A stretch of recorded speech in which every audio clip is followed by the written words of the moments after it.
All right, have you ever gone on a trip and you have your suitcase and you're ready to go and then you're like, wait a second, you forgot something and your suitcase is jam-packed.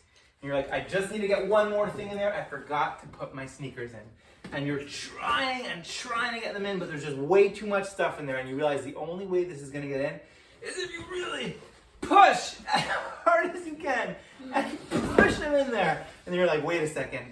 I forgot my lucky soccer ball. This is a big problem. I gotta bring my soccer ball, but there's no way it's gonna get in there. You have you have your skis in there and your snowboard, and you're like, how am I gonna get it in? And that's that. All right, so as demonstrated in my previous video that you just watched, after traveling a few times with a bunch of kids and a family, and not really wanting to pay for extra suitcases every single time, it took me not too long to realize that basically I can stuff more and more things into my suitcase if I just push it in a little bit harder, put a little bit more pressure in there.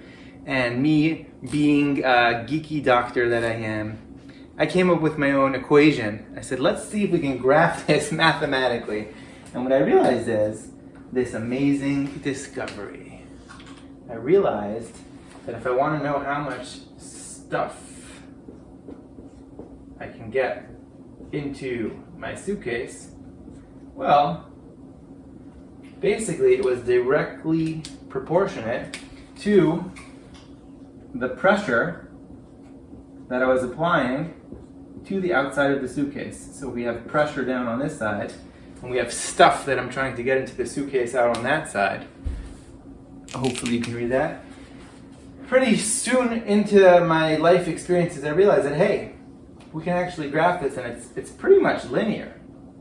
You know, the more pressure that I apply, the more stuff I can get into my suitcase. And I realized, like, hey, I should probably name this law after myself. Hasn't been discovered yet. I'll just take it, call it the Grubner law. And then I did a little digging and I realized that this guy named Henry in the 1800s beat me to it, and he called this Henry's law. And Henry's law essentially states, this is one of the laws that you probably learned back in the day in your chemistry class or whatever, but Henry's law basically states that if you put a gas directly on top of a liquid and you want to know how much of that gas is going to diffuse into that liquid, which it's on top of, well, you can figure it out based on how much pressure there is. So however much pressure is being applied by that gas, if the gas is in a really tight space and there's a ton of pressure being pushed onto the liquid underneath, obviously you're going to have more stuff, more of that gas diffusing into the liquid. And that's really a simple law. As complicated as that sounds with gas on top of a liquid and this and that, it's really a pretty straightforward law. It's the Suitcase Law. It says if I want to get more stuff into my suitcase, then what I got to do is apply more pressure outside of that suitcase, pushing things into the suitcase. Now, what am I talking about here? Why is this important for human physiology? The reason this is important is because this is the law which explains to us how oxygen, which is a gas, which is 21% of the air that's around us, how does that end up in our lungs? And that is essentially using Henry's law. And what happens is that we suck down this gas of 21% oxygen down into the alveoli. The alveoli are sitting directly on top of the blood. As we know, the heart is pumping blood directly past those alveoli. And however much pressure, partial pressure of oxygen there is in the alveoli, that determines exactly how much of that gas is going to end up in the bloodstream. Now, this is kind of a real simplification because the way I'm showing this is, well, this is a linear equation. Directly as much pressure as you apply, that's how much stuff ends up, that's how much oxygen ends up in the bloodstream. But we all know that the oxygen hemoglobin dissociation curve has this really funky curve. It's not this linear thing that I'm expressing. But the truth is that it is this linear thing that I'm showing because there's two parts to our blood.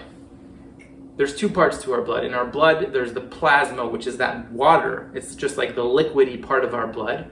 And then there's the red blood cells. If we want to look and we want to describe oxygen diffusing into the plasma portion of the blood, this is it right here.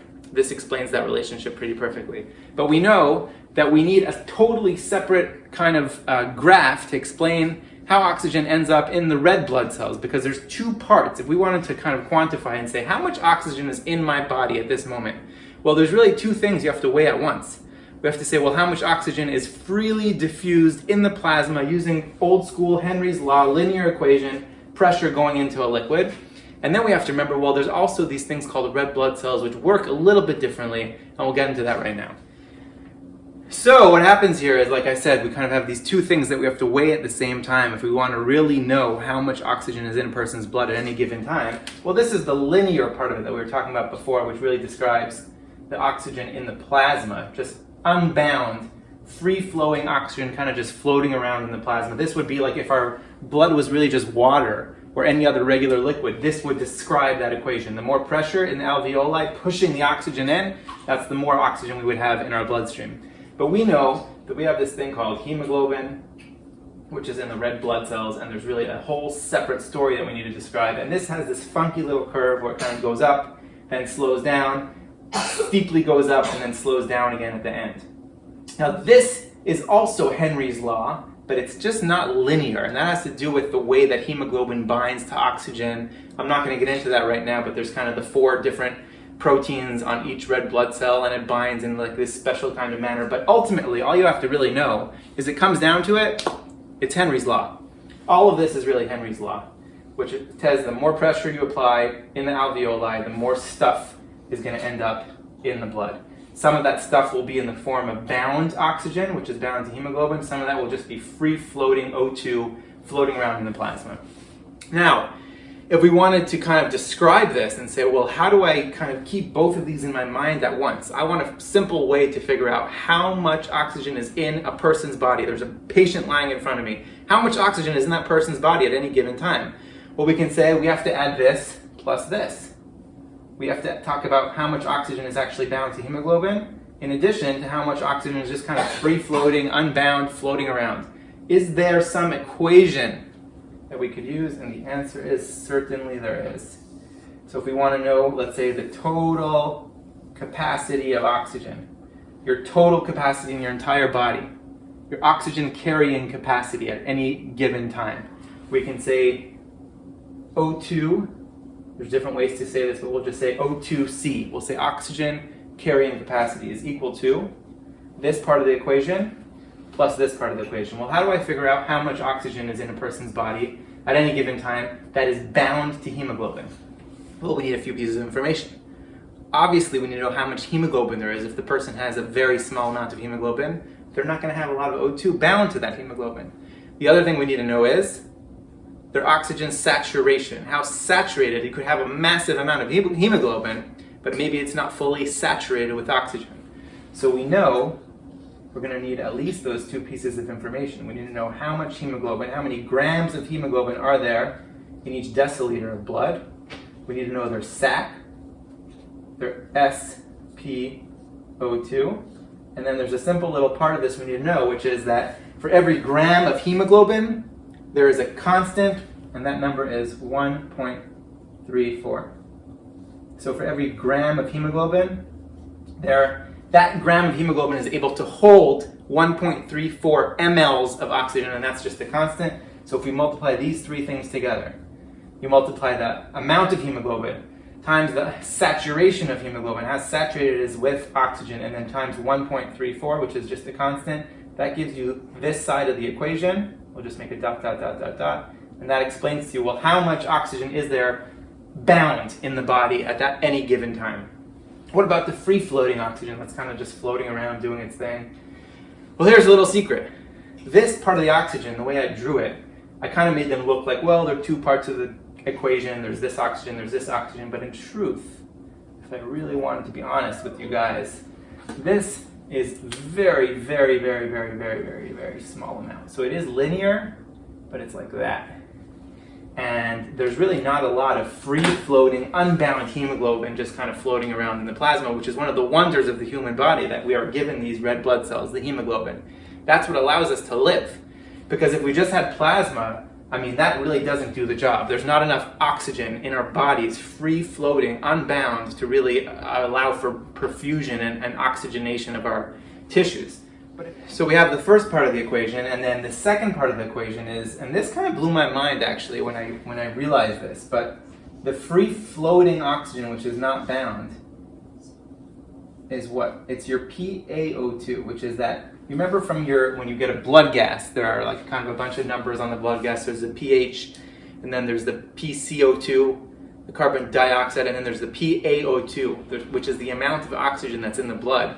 And I never really thought about it much, but someone once explained it to me and was like, hey, the PaO2, that oxygen that we get on a blood gas, is this part of the equation. It's not this part of the equation. For this part of the equation, all we need to know is hemoglobin and SATs. The PaO2 that you get on your blood gas is actually telling you something else. It's telling you how much oxygen is there free floating, unbound, completely not bound to hemoglobin. And then we multiply that by this constant, which is 0.0031, which converts that into mLs, and that tells you how many milliliters of oxygen there are. And then if you add this plus that, that gives you your total capacity of oxygen in your entire body at any given time. The average, or I would say the normal, is about 20 mLs of O2 in every 100 mLs of blood. That would be, if you're talking about in mLs, that's like a normal amount. This part of the equation, it contributes almost all of that. So like almost 20 point something. This part of the equation really contributes very, very, very little. You know, it's really not significant. A lot of people will even say, who cares about this? But let me give you, I'll finish off with this. Let me give you one really important scenario where you certainly will care about this side of the chart, this side of the equation. Okay, here we go. So let's imagine kiddo comes in, iron deficiency anemia. You know, if some 4-year-old kid comes in and for some reason diet was not really sufficient and is really deficient in iron, and we check a hemoglobin and his hemoglobin is 4 instead of being 14 or 13. And it's really, really bad. We're going to need transfusions, we're going to need iron, who knows, you know, the whole 9 yards. But the question is, in the meanwhile, you're like, wait, while we're getting all of this rolling, how is this kid carrying oxygen? I mean, his hemoglobin is basically nothing, right? His hemoglobin, instead of being close to 14, is really only 4. His SATs are fine, so that hemoglobin that he has is fully saturated. But if you add it all together, it's like not a lot. I mean, let's just type in the numbers. So 4, let's say it's, you know, times 1, because the SATs are perfect, times 1.3. I mean, you're getting something like maybe 6 or 7 or 8, I don't even know. You know, very, very, very poor amount of O2 that's in this kid's bloodstream. Well, then this part of the equation actually becomes significant because his hemoglobin is really, really low. Well, let's see if there's a way for us to maximize his free-floating, unbound oxygen. This is where this part clinically becomes really important. One interesting thing you'll notice is that when you look at this chart, this kind of maxes out, right? However much hemoglobin you have, at some point it's 100% bound, and you really, this kind of levels off. You really can't get more oxygen into the body once your hemoglobin is fully saturated.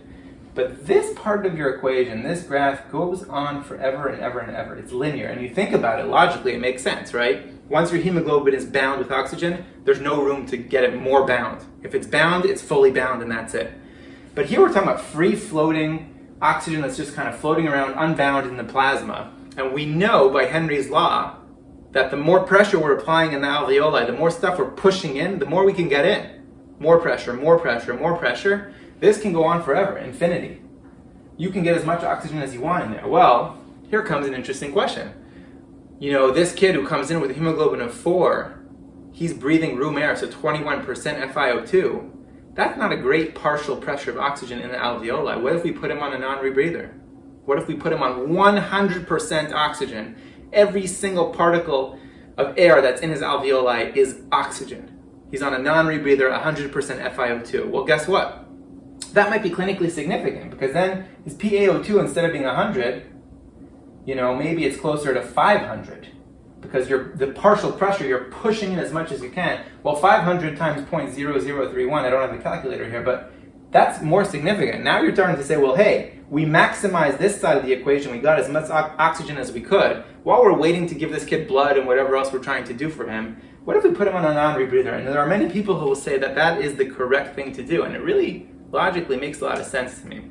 So this kind of helped me wrap my head around all of this stuff.